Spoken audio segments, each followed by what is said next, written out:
ipapakita ko sa inyo kung paano ba gawin yung cheese con samosa kung tawagin nila. And also guys, meron pala akong sasabihin sa inyo. Siyempre, concerned din ako na baka kapag pinagawa natin yung magandang bahay ni Sonal Masi, ay kuhanin lang din ng mga anak niya. So, alam nyo ba yung sinabi sa akin ng father-in-law ko? Yung totoo lang. You have a lot of samosa, Milan. Yes. Cook at home.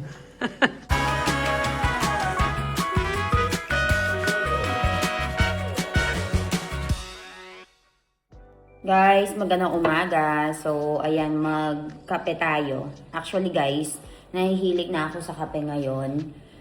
Hindi na ako nagcha-chai. Kasi yung chai parang umaano yung sikmura ko. So, ayan, pinalitan ko na naman. Iba na naman. Kape na naman. Tapos after 1 month, chai na naman. We have toast bread right over here. Hindi ko gusto kasing mag-merienda ng roti or mag-breakfast ng roti. Kaya, Pilipinong-Pilipino, tinapay. So, maaga tayong nagising ngayon guys and natutulog pa si Baby Ivan natin. Kasi, marami tayong trabaho ngayong araw. So, hindi ko alam kung ngayon ba nila titibagin yung bahay ni Sonal Masi. Pero, si Milan ngayon ay walang work. Kaya, magtitingin kami kung ano yung ilalagay namin na window, ilalagay namin na door kay Sonal Masi. And yung sa likuran ng bahay namin guys ay magtitingin na kami ng Bermuda grass at saka yung swing kasi talagang gagawin natin siyang storage room, parking area at saka garden. And also today guys, may ganap since ongoing yung saba or parang prayer. Like, meron kasi ditong every night, isang buwan daw yata na prayer group or parang meron silang pinapanood. Parang misa, malit na misa, ganun. And today kami yung nakatoka na magbigay ng prasad. So, para sa prasad na ibibigay natin or offering, magluluto daw tayo ng 7 cheese samosa. So, ayun, papakita ko sa inyo yung process ng paggawa ng samosa and then babalitaan ko kayo. And kung pwede, gusto nyong gayahin sa bahay nyo, gayahin nyo. So, ayan, kape muna ako and then balitaan ko kayo. Guys, dito, nagpakulo na kami and nagluto na kami ng corn. So, ayan, kanyang kadaming corn. Mami, kailan kilo siya makoy? 40 kilo. 2.5 kilos of corn. Hubaw siya makayawa ka? 100 rupees 1 kilo. Okay, so para sa 2.5 kilo of corn ay nagkakahalaga daw siya ng 100 rupees or nasa mga 70 to 80 pesos sa atin. So yan yung gagawin natin na stuffing. Yan yung gagamitin natin na stuffing for the cheese con samosa. For today, papakita ko sa inyo kung paano ba gawin yung cheese con samosa kung tawagin nila. And ano nga ba yung mga ingredients na kailangan nyo para gawin yon? So, nasa sa inyo na lang kung gusto nyo gawin nito, kopyahin nyo yung ingredients natin. So, meron tayo dito ang tinatawag na samosa wrapper or patino samosa ang tawagin nila. Since magbibigay tayo ng, ng pagkain or prasad doon sa may prayer meeting later, kaya 500 pieces yung ginawa natin, yung binili natin. So, meron tayo dito 1 kilo ng cheese. Ayan. Meron tayong 500 grams ng paneer. So, ito yung tofu sa atin, guys. Parang tofu siya, parang tofu. Pero hindi ko lang alam kung meron ba tayong paneer sa Pilipinas. Meron tayo ditong Ivan. Ay, meron tayo ditong chili flakes, oregano. Meron tayong mozzarella cheese, may paminta, may capsicum, at saka corn, 2.5 kilos of corn. So, samahan nyo kami guys, gawin natin yung ating 7 cheese con samosa. So, hi Ivan, good morning! Wow, hukay siya marading lo! Marading lo, hukay siya! Hi, karap! Say hi to them na. Hi! Say hi guys! Yummy, yummy! I like it, mommy! Guys, so yung ngipin kasi niya tumutubo. So, ayan, hindi siya mahilig sa mga solid food, yung mga soft food yung binibigay natin sa kanya. Yummy, yummy! Adrucena, mora. Yum, yum, yum! What is Ilan Hal?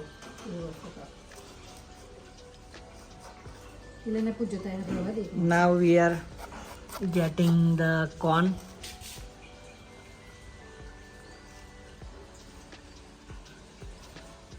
Mummy is separating corn.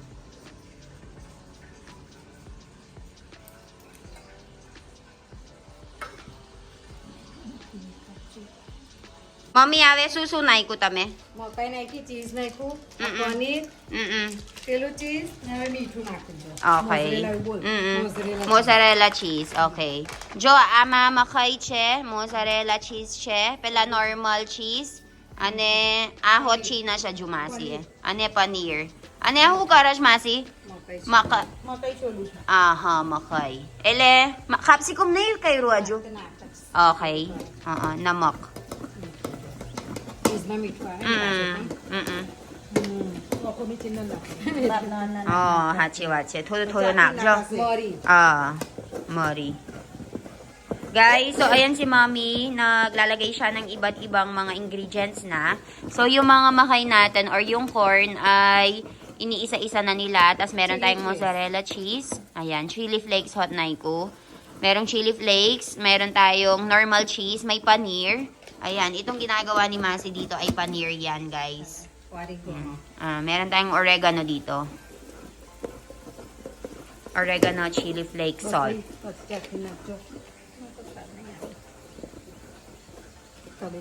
Bachi capsicum na.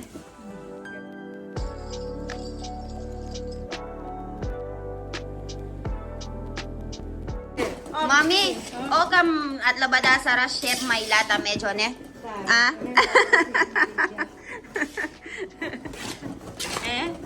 Yun eh. Alawa no check kalibadu. Capsicum, corn, be style cheese, mozzarella, sadi cheese, paneer. Jo. Ane oregano, chili flakes, ane salt. Bas. Jo. Kelu mas na imported cook che jo. Hay pati karwano masi. Pati samosa. Who kewai? પટ્ટી samosa Ha, pati samosa. આદુ આ નાખીશ એમાં આવશે મીઠું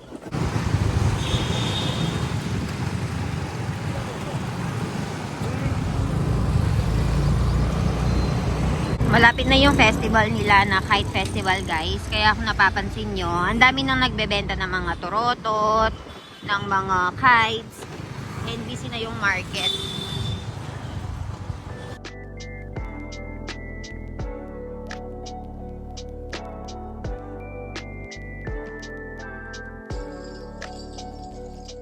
Guys, yung mga ingredients natin for the cheese con samosa ay nagkulangan pa. That's why we are here. Bumibili ulit kami kasama si Milan. Bibili din tayo ng corn at saka ng capsicum. So, ayan. Dito guys, meron sila tinatendang mga sweets. Ayan. So, when it comes to milk product, dito mo makukuha yung mga kailangan mo. And kahit maliit nga lang yung city namin dito, you can find the mozzarella cheese. And iba-iba nga yung flavor nila ng ice cream. And dahil nga summer na ngayon, meron ng sitafal ice cream. Let's try the sitafal ice cream, che? Okay. So, ayan. So, dito sa India, meron sila mga seasonal fruits, meron mga seasonal ice cream. Kagaya na lamang nung ice cream na made out of atis or sitafal. Last time, tinry namin yun. Pero ngayon kasi busog kami. And bibili sana kami para sa bahay. Pero kapag bumili kasi kami sa bahay, aabutin ng mga half an hour. So, malulusaw. So, yung family pack nila dapat ay agad mo daw i-refrigerate. Kaya ngayon, kinancel namin. Sabi namin, wag na muna. So, after nito, bili tayo ng corn. Tapos, bibili din tayo ng capsicum. Tapos, tuloy tayo sa paggawa sa bahay. Mahirap maghanap ng makay dito ngayon. Very hard to find the corn.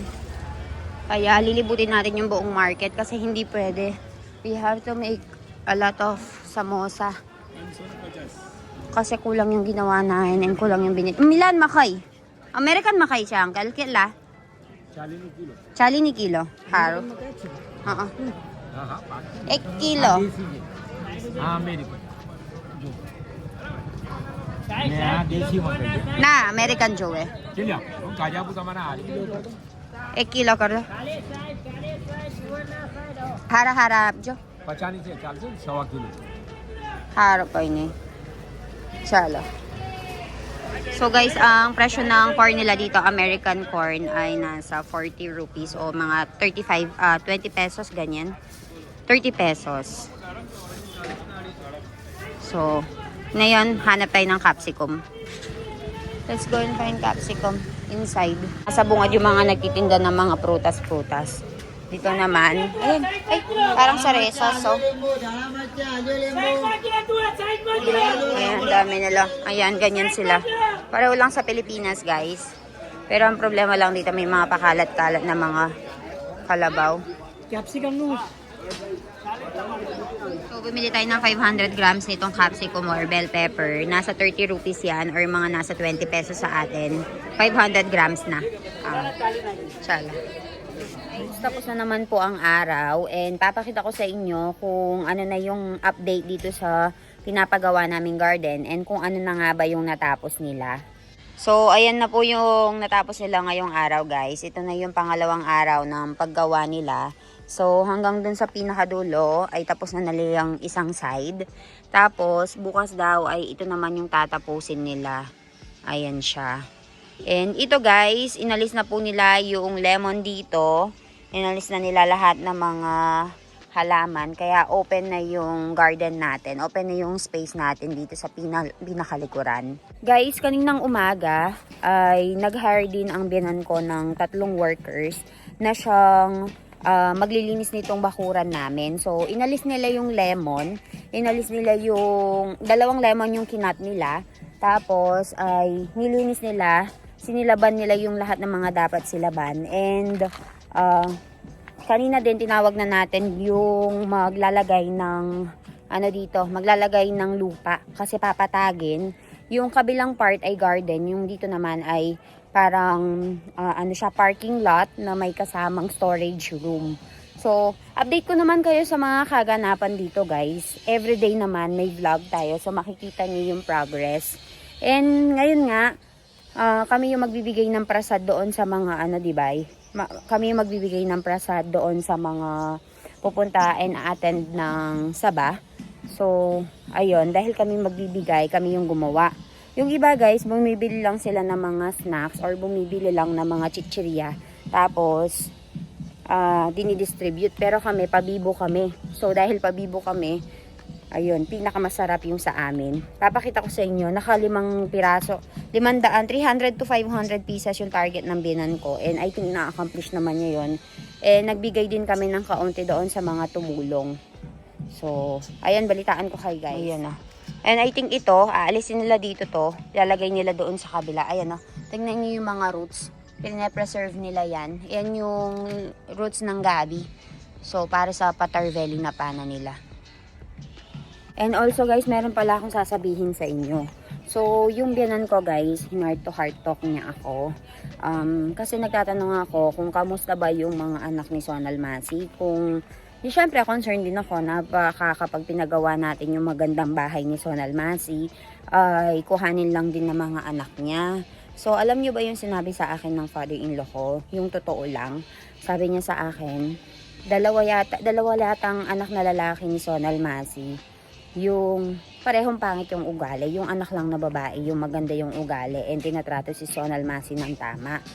So, hindi daw siya makakasigurado na yung bahay na ipapagawa namin sa kanya ay hindi kukuhanin ng isang anak kasi yung isang anak ay walang bahay. So, ganito yung sinadya sa akin ng binan ko. Yung pinapagawa mong bahay na talagang maganda, yung may contractor, kung ako sa'yo, wag mo nang masyadong pagandahin kasi kapag namatay yung asawa ni Sonal Masi, ay for sure kukuhanin lang din yan ng isang anak. So, ganito yung sinabi sa akin ni Papa.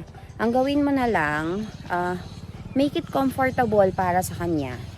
Like, yung imbis na yung pantapal doon sa bahay ni Sonal Masi ay tain ng kalabaw. Kasi, di ba, ginagawa nila dito, pinantatapal nila yung tain ng kalabaw.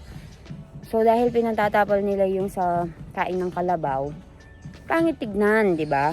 So, ang sabi ko sa kanya, ang sabi niya sa akin, ang gawin mo, iganto mo nga. Yung parang blocks na. Okay naman yung gawin mo sa kanya, pero huwag mo nang pakaganda kasi in the end, kukuhanin lang yun ng mga anak. ang gawin mo, yung sanang ipapagawa mo sa bahay ni Sonal Masi na maganda, ay gawan natin ng bangko si Sonal Masi.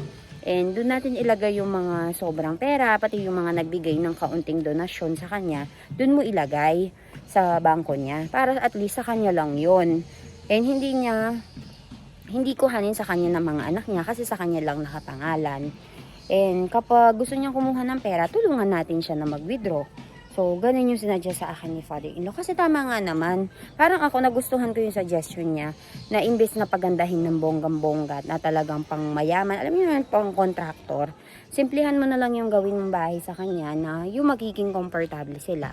Tapos yung mga excess pera, ay lagay mo dun sa bangko niya. Tapos yung bangko na yon, tayo lang yung may access siya kasi Sonal Masi. Kasi alam nyo ba guys, kapag bagong sweldo si Sonal Masi, meron siyang nilalagay meron siyang wallet na maliit, nilalagay niya sa loob ng damit niya. Kasi kinukuha nga daw ng anak niya at saka ng asawa niya, pinang-iinom yung pera niya. Kaya kahit saan siya magpunta, meron siyang daladalang maliit na wallet. Tapos doon nilalagay. So, sa yun nga yung suggestion ni Papa. And I think susundin natin yung suggestion ni Papa. Yung bahay niya, ipapagandahin lang natin, ayusin natin na maging komportable siya sa pagtulog, hindi siya malamigan. Pero yung excess na pampaganda, yung aesthetic, hindi na natin itutuloy kasi mas magiging maganda daw yung use ng pera kay Sonal Masi kapag tumanda siya. So, ayun guys, yun yung plano ko. So, tingnan natin kung anong mangyayari. Pero, lahat ng best ko po ay gagawin ko. And lahat ng kinikita ko sa mga video na nandoon si Sonal Masi ay sa kanya po lahat yun mapupunta. And, ayun, ang daming na natulong sa atin ni Sonal Masi. And, bibigay po natin lahat sa kanya yon. And linawin ko lang din po lahat ng mga donations na binigay niyo sa kanya, hindi ko po papakialaman yun. Ilalagay ko mismo sa account niya kung meron siyang gustong bilhin doon sa pera. I-video ko po para makita nyo. And lahat ng gagastusin po sa pagpapagawa ng bahay niya ay sa amin pong dalawang yon ni Milan. Bilang pasasalamat na rin and bilang pasasalamat and tulong na rin sa kasambahay namin dito sa India. So, ayun po. Ayun guys, mahaba na itong video. Balitaan ko kayo sa mga kaganapan dito. Guys, so ayan, niluluto na natin itong mga samosa. So, dahil alas 9 yung pagkain ng pagkatapos ng saba, kaya niluluto natin ng mga bandang 7:30. And tignan nyo naman kung gaano kadami yung lulutuin natin. And dito kasi guys, niluto na nila ng isang beses. So ngayon ay lulutuin nila ng pangalawang beses para maging hard yan. So magiging crunchy siya.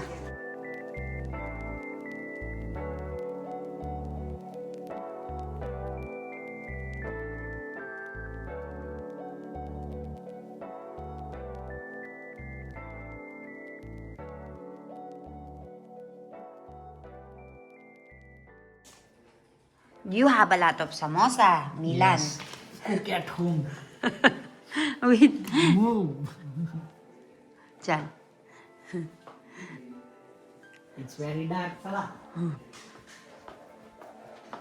So, merong saba dito sa guys.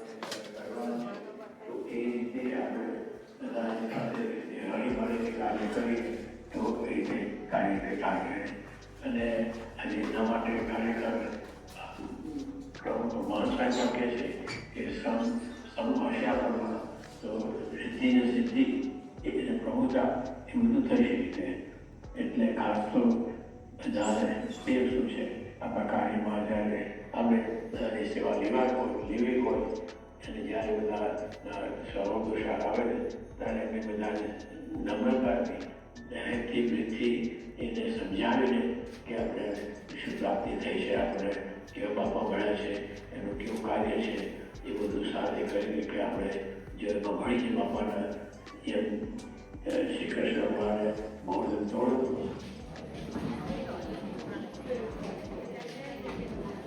So, ayun guys, tapos na yung saba. So, kumukuha na sila ngayon ng samosa. And yung ibang pagkain. Toy! What is it? Zebra? Zebra? Chetarahat? Jo! Toy! Kulyap! Kulyap! Open! Open! Open! Open, Karu! Open કરો ચાલ. હા. લાઈ daddy open કરી આપે. જા દાદી ઓપન કરી આપ ચાલ. આપી દે દાદીએ. જા દાદી ના આપો ચાલ ઓપન કરી આપે.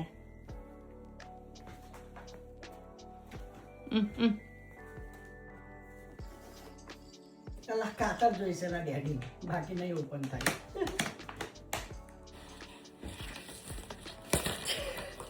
લાઈને ઓપન કરી આપું. Even open. લાઈને ઓપન કરું.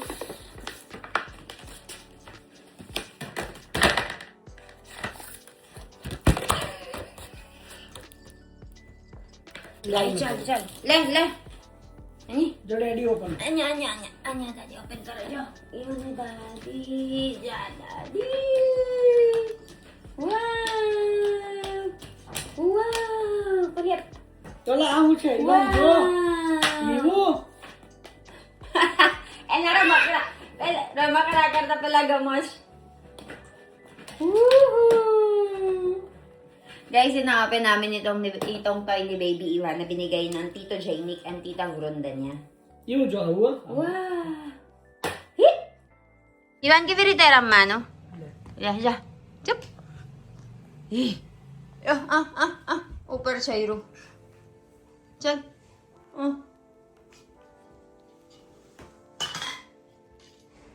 ફેંક ને એની ઉપર આમ ફેંક. હા જો એવું. Very good. Dime. બીજું આવી લે.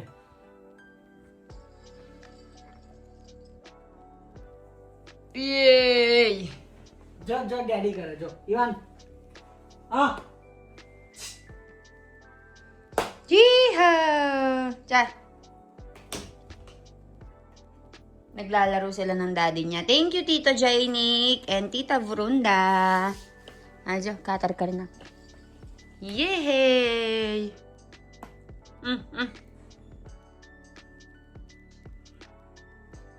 આવું ના જો. હા એવું. Naglaro ang daddy. Huh? Daddy is playing rather than Ivan. Okay my turn.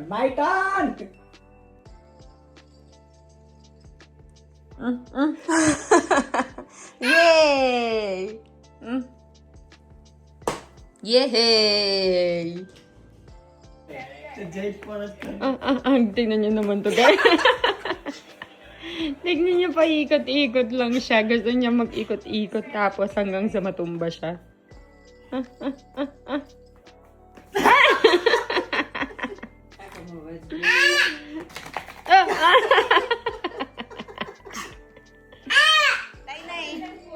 Nay. કોઈ જોવે ને લઈ જાનું જો ચાલ ઇવન ફરજ Milandia na po tayo. Bakse.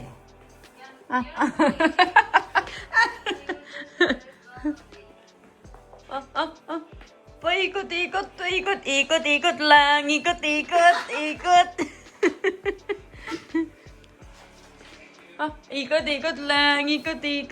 Ikot. Ah!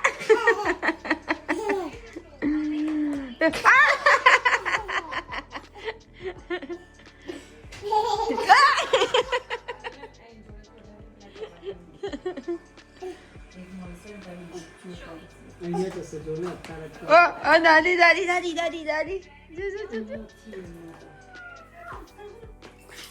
Miran Lidi. અરે ઇવાન મિરાન. Ah, Miran Lidi Jo. લઈ લીધી ફોય જો Ala, Miran Laili di che. ના કે Ah. નાના કે જો રમાડે જો Lay, Jano, Miran, lay. Op!